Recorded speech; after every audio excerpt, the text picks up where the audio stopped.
Let's get to what you have all been waiting for. Let's say welcome to the three guests tonight. Lisa Ambjörn, Rojda Sekersöz, and Edvin Ryding. Want to sit here?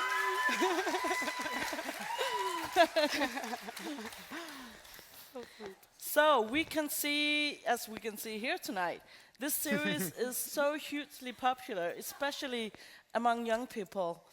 I would like to start to hear, has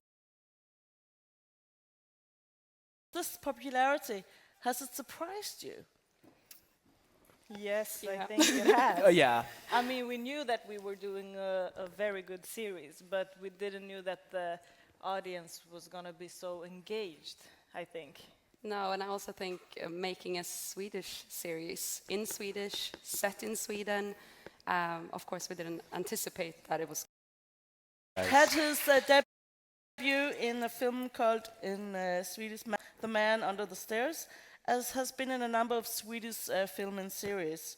Lisa is educated from Stockholm Academy of Dramatic Arts and Screenwriting and has worked as an episode writer, head writer and show. Also written the series Sick, about surviving cancer at the age of 24.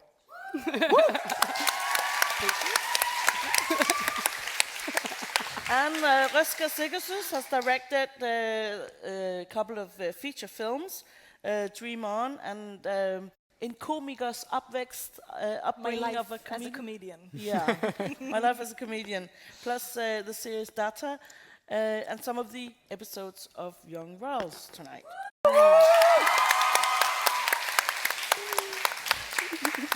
I mean, in my introduction, Edvin, I was telling about how I came into this place, and there were like a bunch of young girls already. And I can see on your Instagram that you have 1.6 million followers, which is pretty crazy. Yeah. Since the series came out last year.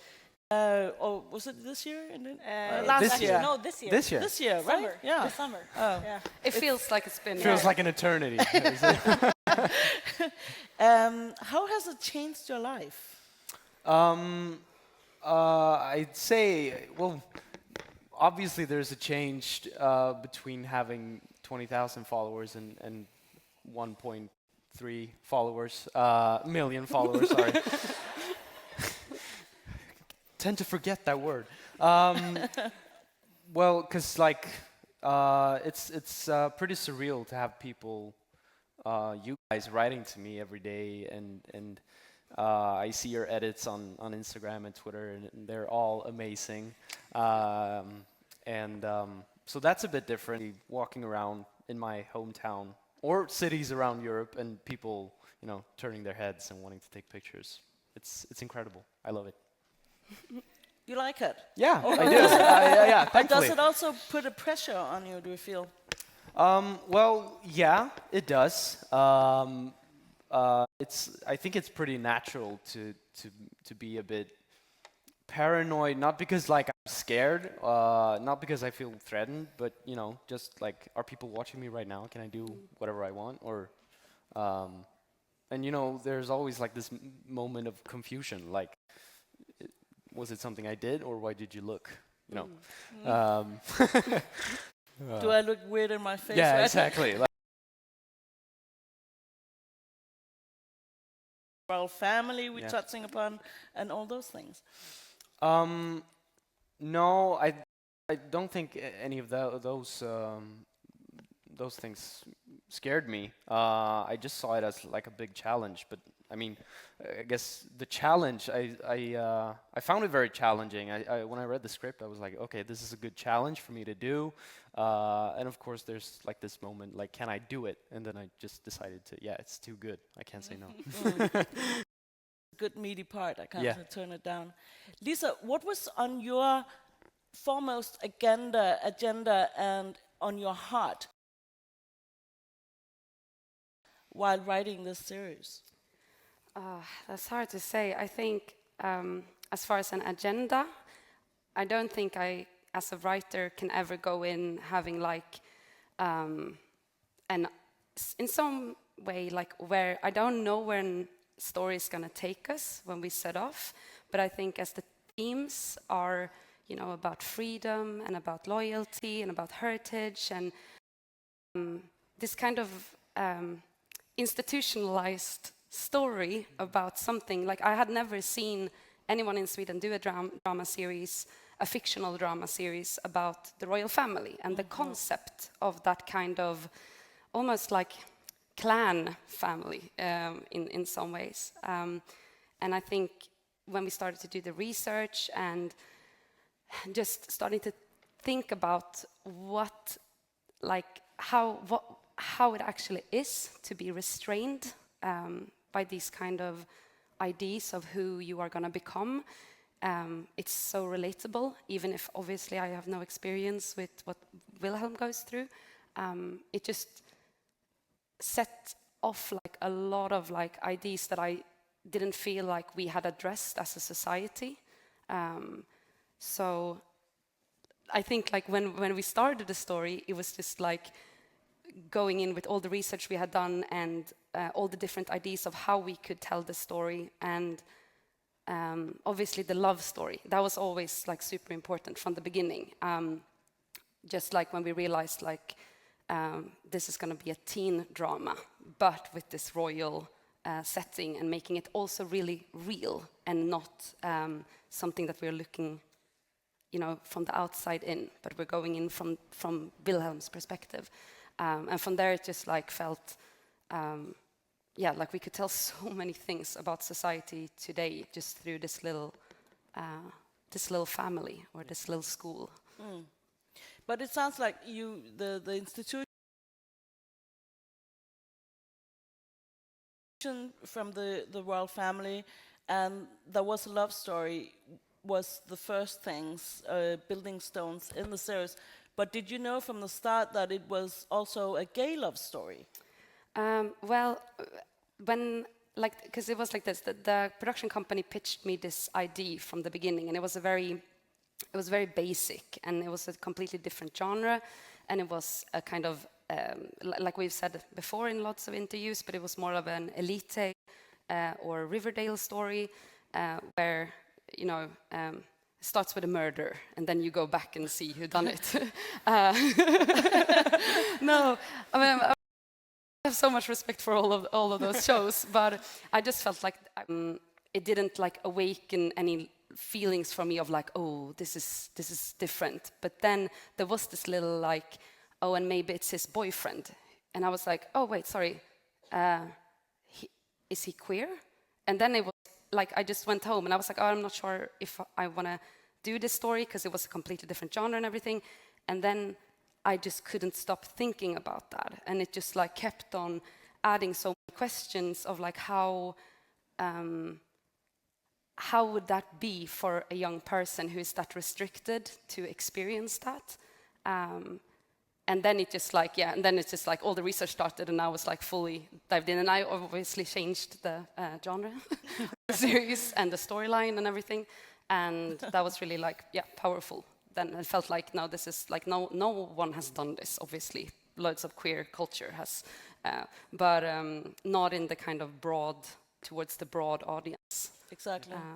That is what sets us apart, I think, And this festival has a theme this year that for the young generation, Vogue is a condition, not a choice you actually make and put on, on the series afterwards. What were your thoughts on that? Because if you look at the series with those eyes, it's very woke all over, but it seems so natural. Well, yeah, because I think all the young people are very. I think this generation has a different way of talking about sexuality and about identity, that even, because I'm from the previous generation, I was in a community where that discussion was already happening.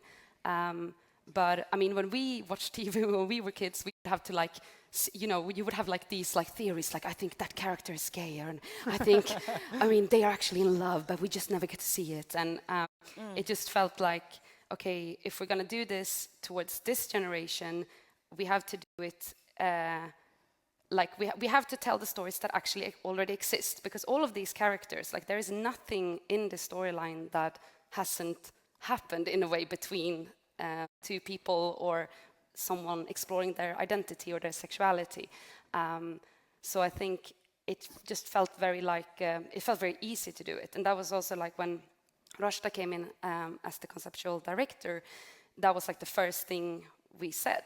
We were like, no, we're going to tell how it actually is, and that's a very like harsh thing to say, because someone will be like, that wasn't my experience. But like, we want to tell the stories that actually exist, but that constantly from the grander community are always like, we're not getting to see that. We're not getting to see these characters. We're not getting to experience all of these different dilemmas. So it just felt like it was very easy, to be fair. And everyone involved in the project, I mean, there's a lot of people behind the screen and in front of the screen that have loads of different experiences.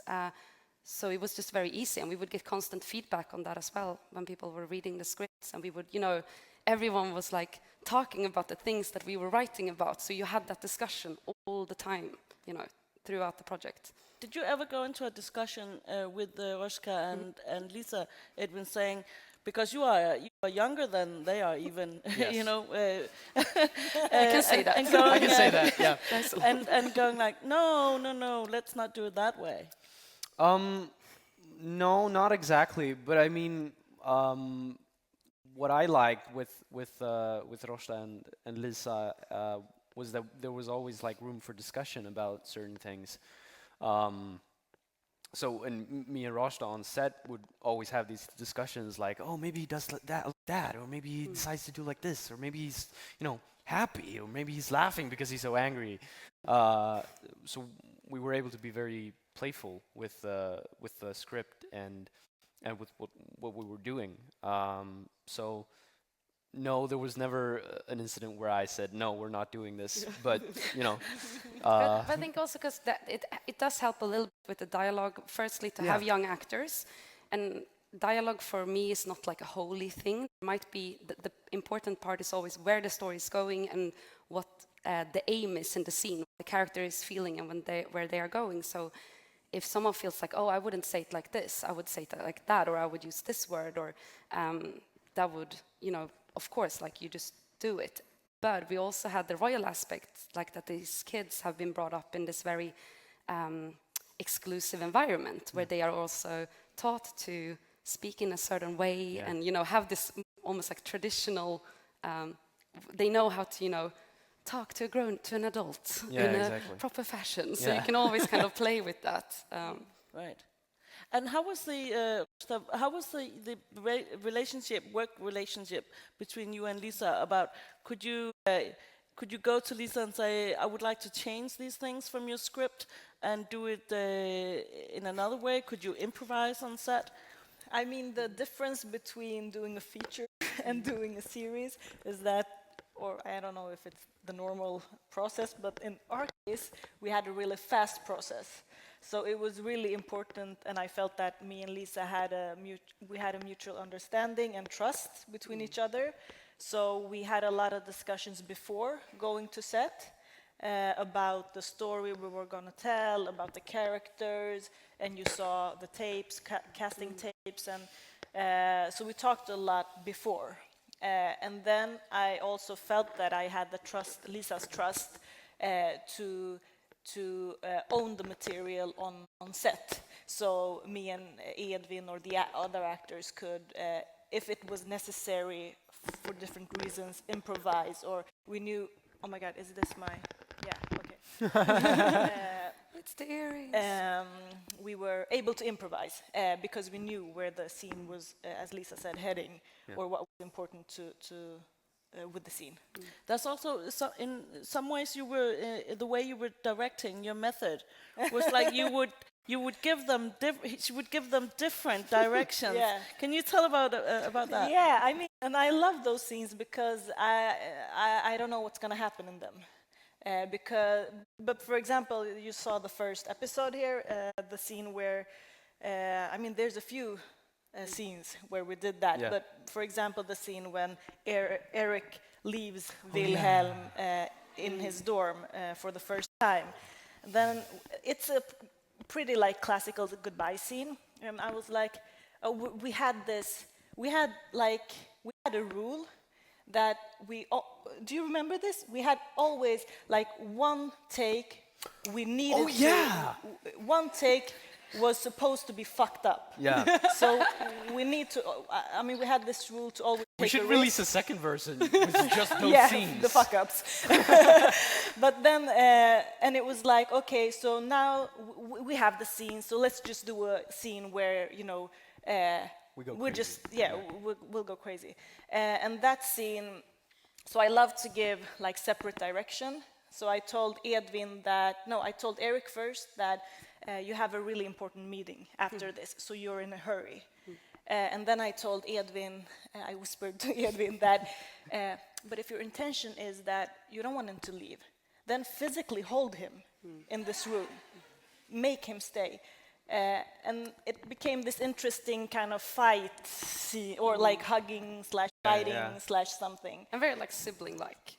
Like you would have that kind of relationship that has gone on for such amount of time that it's just like you can behave in that way with each other and be very like physical. And kind of also, the sibling. scene where they run away from the press when his photograph. 1, 2, 3, let's go. And that scene was also like, I told Erik, I was like, you have this one opportunity to give him a present, like a play. So It's okay. I'm like talking with my hands. So we made that up, like count to 3, and just, if you don't want to be in this situation, then you need to leave. Yeah. Don't intellectualize, we don't want to be here, but we're here. Like, then leave. Take him and leave. And I was like, okay. And then he came up with this 1, 2, 3, let's go. And we ran, and I made Ivar a trip, so he He was like bruised bleeding. his hand. But Poor guy. we got a good shot. Yeah, we got a good shot. So it was worth it. But how was this method working for you, Edvin? Well, it's interesting because now when you're... I hated it. No, but actually it is interesting because we're talking about the scene with when Erik is leaving, and that was like, it was pretty early in the process, and it was like right after this moment where I had realized how you're working. Yeah. Because like the first few days I was like, I have no idea what I'm doing, and I don't know if she likes it, I don't know if she hates it, but then I came to a realization like, okay, I just have to trust her, and I did, and I think that's the reason we could do these things and work like this. And I think that, we talked about this earlier, I'm a bit like, I have a bit like hard time like feeling emotions and stuff. So I'm not so good at like giving you maybe all compliments every day. But it's just like I think that what was good was that we played us through the shooting. Yeah. So and that's also like based on trust between, like it was between me and Lisa, between me and the actors. It's trust, and then you need to work with brave actors, and all of the actors, you were really brave, because if you're not brave, then you won't trust, and you won't like put yourself out there. So that was really a privilege for me as a director to work with brave actors. Yeah. Are you that kind of director that do a lot of takes and then the fuck up take? No. No, I mean, I know what I want from the scene, so we do that, and then when I have what I like, then I like to do just a free take or a fuck up take, just to see like, I love to be surprised, and those takes are often really funny. Right. Are there many of those? Did they end up in the series? Did you end up using them? Yeah. Okay. No, but it can be scary, like when you not scary, but like when you get dailies, which is like the take. No, but the takes, you get the takes for the day and you can watch them, and usually some directors work the way that you have the scene, it's in the script, you rehearse it, everyone is like, this is what we're gonna do, that and that and that. You rehearse it, then you go and shoot it, you do a few different takes, and then you're done. And then you know, you watch the takes and you're like, yes, that's what we wrote in the script, and that's what everyone agreed upon. And then the way Rojda works is obviously like, you can get a scene in a lot of different emotions and spend a lot of times on a scene. And you would get like, oh, this is one take when they are super emotional, and then one take where Wilhelm is angry, or and you would see it and you'll be like, oh, okay, where are we gonna go with this? But the thing is, you tell the story or you tell the series in obviously like 3 times, you know, like in the script, and everyone comes with the ideas and you change, and then on the set, and you try different things, and then you edit. And then you sit there with all the material, and you're like, oh, you can find all those little moments and knit. Came up to me and you were like, okay, screw the script.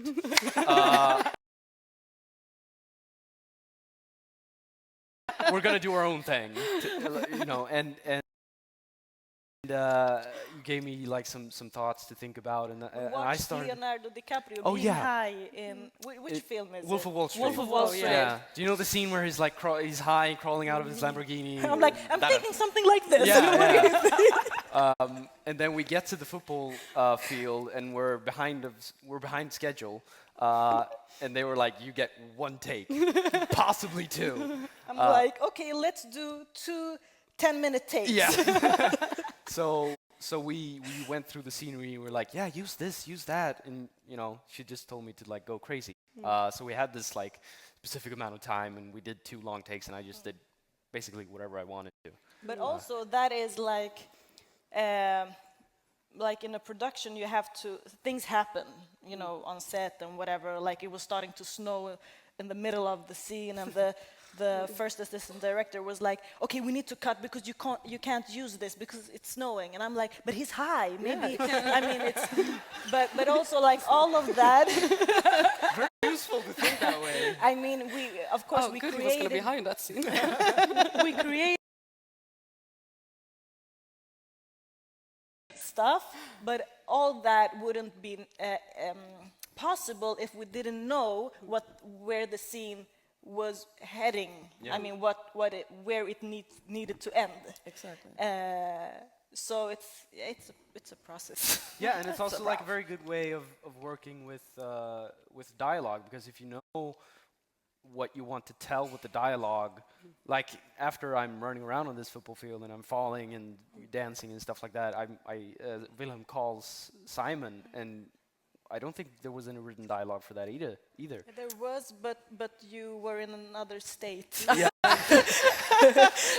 I didn't care.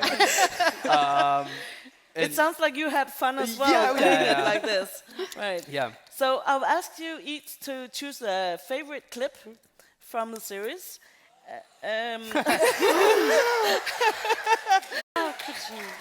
Which scenes did they choose? Yes, we'll wait for that a bit. Rojda, we will start with you. You have chosen exactly on the you know? Oh, Nice, yeah. intro. But why have you chosen it? Can you tell a little bit before we say it? Yeah, I mean, for me, this moment was a really magical moment for me. This is what filmmaking is about for me. Do you want me to say anything? No, let's see it. Let's see it and talk about it afterwards. Let's see the first clip. Like this. I think this is what filmmaking is about, because this is the result of the definition of teamwork for me.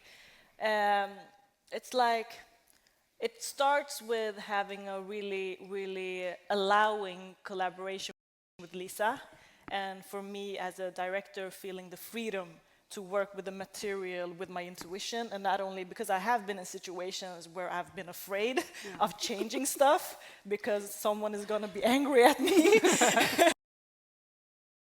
But it wasn't like that with Lisa. And then to be brave enough to take a risk and to trust my intuition. And then this was like shooting this. We did 2 really long takes. Yeah. And it was like, this was just a plain field where we came. So it had been misunderstanding about the props and stuff. But as soon as I was like, okay, we need to have something to work with. Edvin needs to work with. We need to. I like to have like action and stuff. So I talked with the set designer. I was like, can we? This is a football field. Maybe they have like these. The guards. Yeah, Practice guards. Yeah, things. And they, they take them out to the field. And then me and Edvin, we talked about, okay, like what is he gonna do? And what Edvin does here is really hard, beautiful, but hard to do, because it's not easy playing drunk or high. All by yourself. By yourself, exactly, and to be that brave, to not be ashamed or be like, oh my God, everyone's watching and I don't know what, but and to like, and how we collaborated on set with like I also like I need to do all the stuff to understand what I'm telling Edvin to do. So I was also like rolling around and stuff. Yeah, actually Rojda did it first. And then like when like it was really organic, when we felt on the grass, we were like, okay, this is plastic, this is, and that's steel. Yeah, and Edvin was like, but my love for Simon isn't. And I'm like, okay, that's the lines you're going. Okay, let's say that. And then when we like laid on the grass and felt, I was like, Edvin, this is caviar. Could you eat this? And he's like, yeah, of course. And that's like plastic. He's licking, so it's not good for your health. But and then with the cinematographer, like it was really like a dance. And then when I came to the edit room, I had this playlist with songs for the editors. And when I came and she was like, okay, I've done a rough cut, like watch it. And she had put the song where it was. And so this is like a result of everyone's intuitions in one scene. And for me, I mean, that's so close to magic you can come. Because it's like, it's a thought and then, it's that's why I do what I do, because of these types of moments. Right. Yeah. How was it for you to do this scene? I had so much fun. It was like, it was snowing, so it was like probably 0 degrees or even colder. And there was one time between these two takes, our medic, our on-set medic, he came up to me. And I was still in it, so he was like, Edvin, you don't need to He was like, Edvin, how are you? And I was like, I'm fine. I was running around. And he's like, do you need? We can. If you get too cold, you need to tell me. And I was like, no. I'm fine. I was having so much fun. Like you said, it was this magic. Yeah. And I don't know how long this clip is, but there's a lot of material that's not in there. I started like acting with people walking by, like civilians. I started like screaming at them and at their dogs, and I was like trying to impress them, so I did these like somersaults and stuff. It's all a blur, but but yeah, I had so much fun, and it was like super playful. Yeah, and also I liked that, and this wasn't like we didn't plan it, but then when I watched the material, I'm like, because Virgin Suicides was one of my references, like visually. So when I watched, I'm like, wow, there's when she wakes up at the football field. So it's nice to see that when you trust and when you play, things that you have planned will appear because you allow them to. Yeah. Let's talk about, why it ended up with being Edvin being Wilhelm. I want to know this too. Well, did you know what you were looking for, you two? Because I know you also you talked about that. You had a vision. What were you looking for, and how did it end up with Edvin? Well, we were actually joking about this just before, because when I saw the casting tape with Edvin, and we did a very broad casting, like all different kinds of people, all different kinds of styles and types and everything. But when I saw Edvin, I called Rojda and I was like, did you just fight? Like, did he just walk in from the street? Like, this is the most amazing actor I've ever seen. And I was like, oh my God, how did you find him? And she's like, Lisa, he's in so many things. He's done like so many big things. And I was like, oh. And it was just because like I just saw the prince. I didn't even see Edvin. So that was really cool. Then it was just like, yeah, obviously. But I mean, Edvin is a really like. I mean, you haven't gone to film or acting school. You've learned by doing, and it's hard to find. And for us, it was really important to have actors that weren't adults playing youth. We wanted to have like as close as we could with the characters' ages. And you were 17 when you started. Yeah. So, and it's not easy to find so like experienced and intelligent actors. And Edvin is really intelligent about his work, and he has like. But it's like a craft. Yeah, he has. Yeah, he's developed his craft, and that's not easy to find amongst youth or amateurs. I mean, they have different qualities, but Edvin is. I mean, it's true. Yeah. Edvin. Are you blushing? Are you blushing? But he is truly a professional. Yes. So that, and also like it was really important. I don't. Yeah, we knew that we liked Edvin like from the beginning, but then we also wanted to try Edvin with Simon, the Simon characters, because the chemistry between them was really important. Omar Ryding. Yeah, and that was like from the first. And that was also from the first. I think first time you met, Omar was a bit late. I think. Yeah. As usual. But it was like they were so brave together. They had such a chemistry, but it was professional. So that was really like we needed them. Right. Lisa, let's go to your clip. Yeah. Can you? It's the scene in the bathroom. Yeah, it's from episode 3, and Wilhelm has just told Simon that they shouldn't see each other in that way, or after the kiss in episode 2. Let's see it.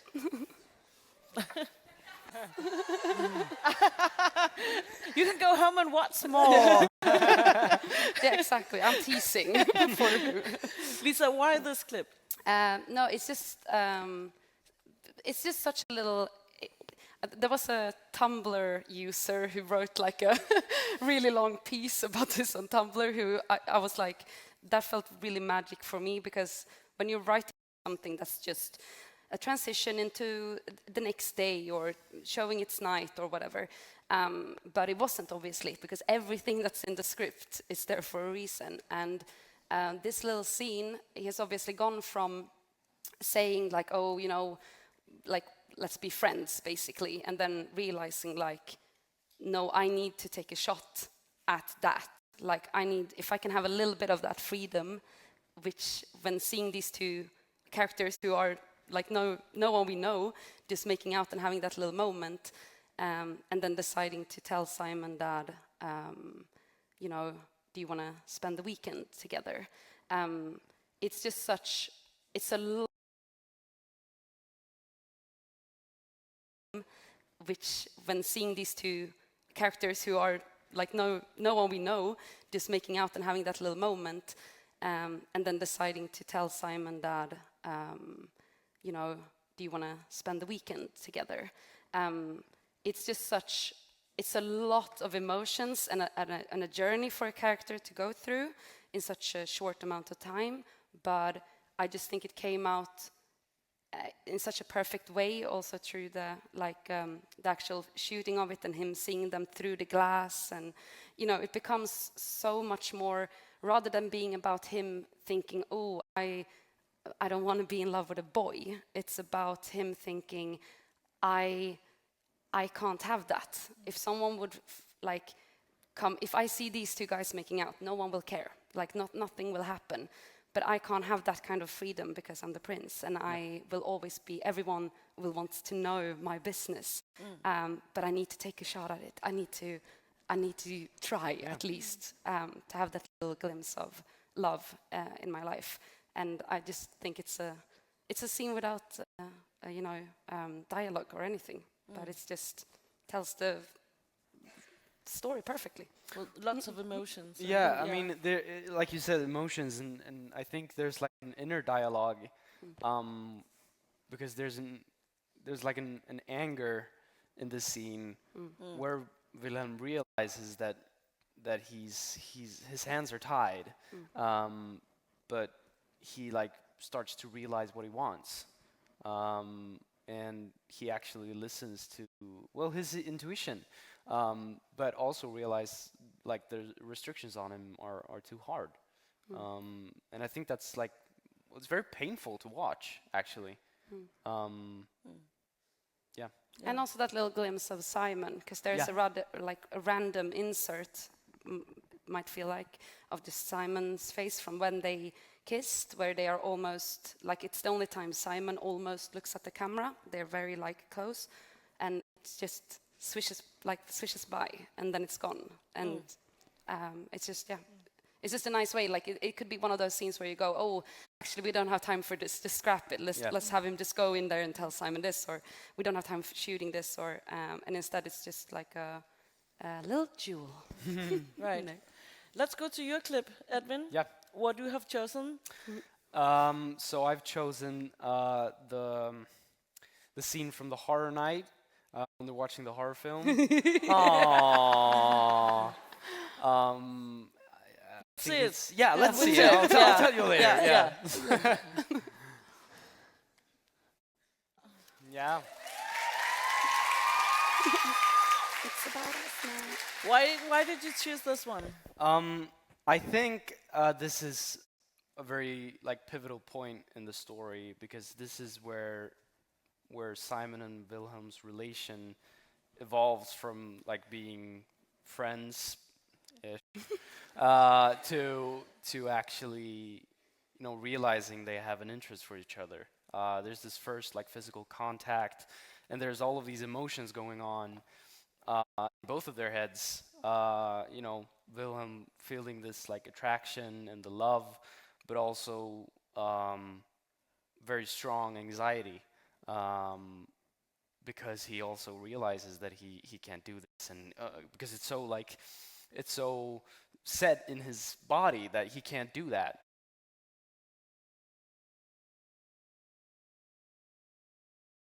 It also shows something else that this series does really well, I think.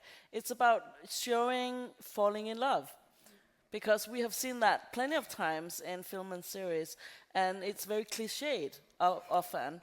But it works really well here, because you do it with the small glances, the little hand touch, and all that.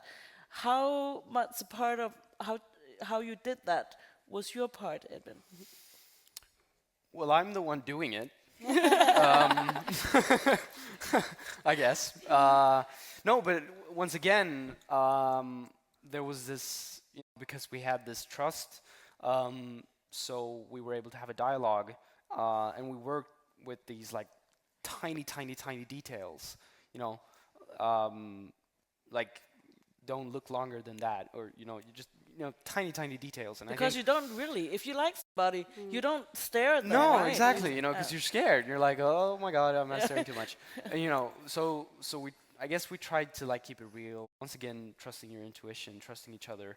But it's again also like it is a cliche. I think that the kind of hand touching, but I mean, from like remembering when I was a teen, like that was like you could sit next to someone and your elbows would touch, and you'd just be like, damn.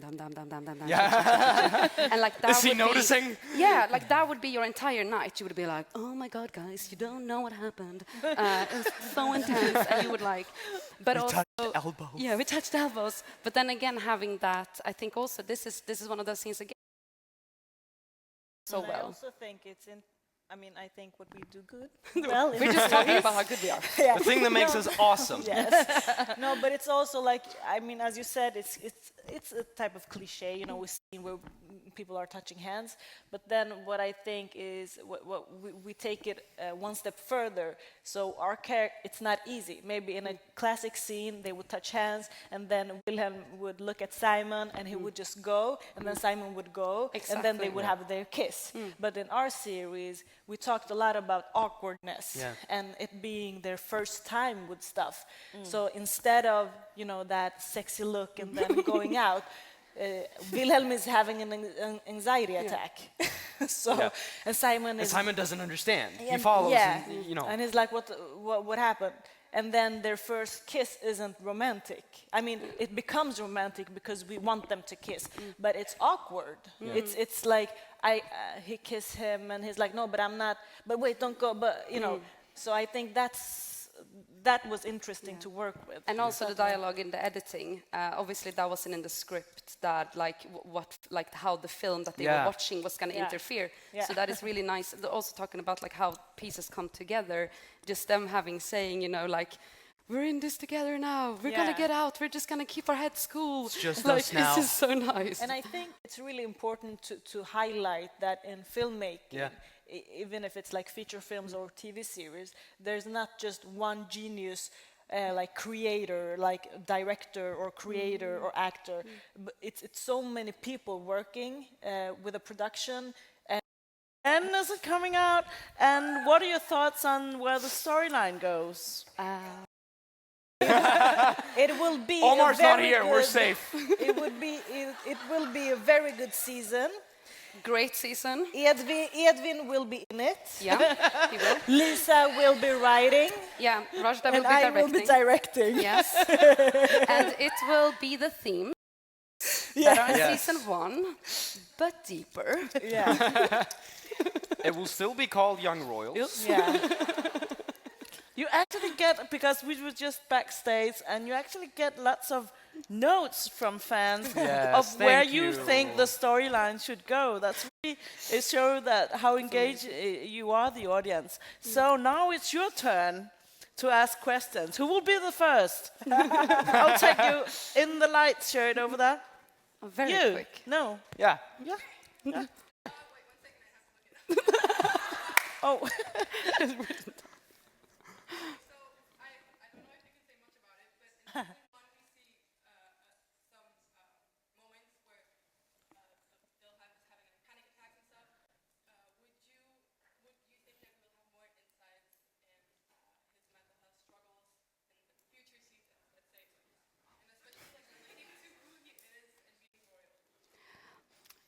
Yes.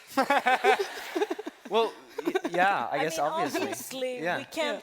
Also, for everyone's sake, we don't want to tell you too much because we don't know. We're in the process We're in as the well. process, guys. And also, if you know everything, you won't watch it.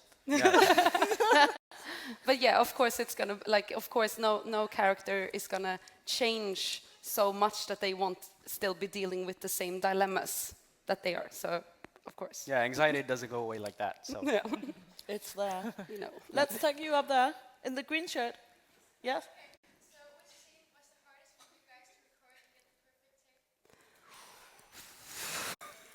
ooh, good question. I think maybe the party scene. Oh in of course, episode the 1. party scene. Yeah, because we had to. I think we tried 3 times before we actually succeeded. Yeah, I Because the don't first time I remember. got a concussion. Yeah. When he gets like the punching scene. Yeah. Yeah, that was a mess. Yeah. The second time I was ill. Yeah. And then finally, the third time, on our last day, we actually managed Yeah, to squeeze it in Yeah. and succeeded. And it still took like a while Yeah. because there's all these people Yeah. And at the stunts same and time, everything, and yeah. there's like very tight space, and there's a camera there, and I'm getting punched, and it needs to be safe because I got a concussion the last time. Yeah. And you know, so yeah, the party scene from episode Yeah. 1, the first scene, yeah. Party scene, lots of questions. We can't do them all. Let's take you in the white shirt there. Yeah, you. Yes, I was just highlighting this. The lead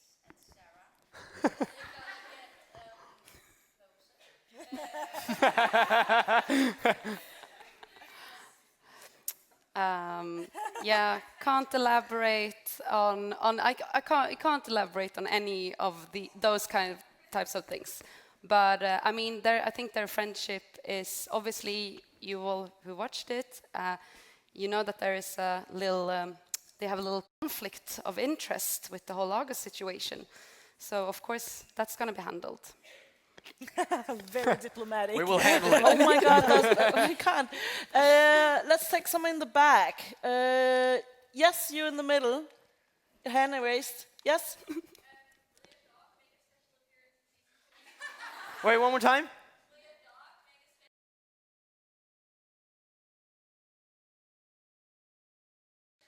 My dog? My dog, yes. Yes. He's too expensive. So we'll see over here.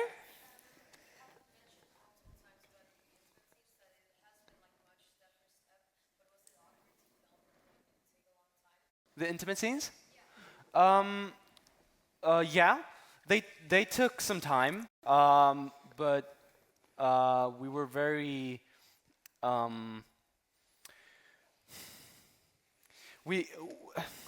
They had to take time, and we had to make sure that no one stressed us through it, because that would make it uncomfortable, and we wouldn't be able to like feel what's all right and what's not. But you know, the thing that was like felt kind of weird was at first, because we always get like 30 minutes before we start even like rehearsing the dialogue, to warm up, to feel like what do we consent to, what kind of touching, what kind of kissing, and it's a very special, very special process, those 30 minutes, and that was kind of weird at first, but then we got used to it. But also, like, that's also intimacy, like, throughout the whole process. I mean, you plan them as you plan a stunt scene. Yeah. You know, if someone is going to fall off a rooftop, that's the same kind of planning. And also when you write them, there are some series that will have a sex scene where it's just like, oh, now they get together and it's supposed to be sexy and hot and smoky. And I would never write a scene like that, because it's there's always about something. It's always about them going somewhere or figuring something out for themselves or about each other. And they start the scene at one place and they end it in another place. Yeah. And that's how you talk about them. It also, like, in the whole process, it's not like, oh, now we're gonna have a sex scene, and you know, like, it's like, no, what is happening? What's the journey in this scene? Yeah. So it becomes very like technical, in a sense, which is, it's not so much about like. And it has to be part of the storytelling as well. Exactly. Yes, exactly. Last question. It's like winning the lottery tonight. I don't know. Let's see. Oh my God, this is so hard. This is the hardest Just close part. your eyes and point. There. Grey shirt up there. Yeah. A very important question. Yeah? How is Otis? Well, great question, by the way. I think he's fine. I haven't FaceTimed him today. And I didn't get a chance to say goodbye to him this morning, unfortunately, because he was asleep. But, you know, altogether, he's fine. He's happy. He's playing with his toys that you guys gave him. He's very thankful. And, you know, just watching birds and stuff. I'm so sorry that you can't get to what we ask more questions, but we're running out of time. Let's give a big hand to these three people.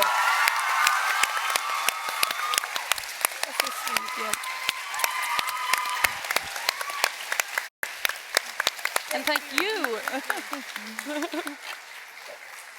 Are we gonna get up now?